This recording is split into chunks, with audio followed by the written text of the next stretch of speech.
Salam değerli izləyicilər, Prezident İlham Əliyev ötən gün Macarıstanın baş naziri Viktor Orbanla birgə mətbuata bəyanatında bildirib ki, Ermənistan-Azərbaycan sülh prosesi ilə bağlı onu deyə bilərəm ki, sülh danışıqlarının 2-ci Qarabağ müharibəsindən sonra təşəbbüskarı da biz olmuşuq. Sülh müqaviləsinin mətninin müəllifi də biz olmuşuq və məhz bu mətn bugün Ermənistan tərəfindən qəbul edilib. Təbii ki, müəyyən düzəlişlərlə, amma prinsip etibarilə bizim təklif etdiyimiz məsələ bugün artıq Ermənistan tərəfindən qəbul edilib. Qaldı ki, sülh müqaviləsinin bağlanmasına dövlət başçısı bildirib ki, burada iki əsas şərt var. Birincisi, Ermənistan konstitusiyasında bugünə qədər Azərbaycana qarşı ərazi iddiası vardı, bu dəyişdirilməlidir.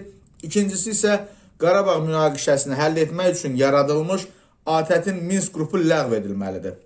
Bu artıq de facto fəaliyyət göstərmir, de jure bunun ləğvi zəruridir. Əfsuslar olsun ki, Ermənistan tərəfi hələ ki bu iki şərtimizi qəbul etmək istəmir, ancaq son illərin hadisələri və proseslərin gedişatı onu göstərir ki, gec-tez onlar bizim təklifimizlə razılaşmağa məcbur olacaqlar. Çünki bu təkliflərdə qeyri-adi heç bir məsələ yoxdur.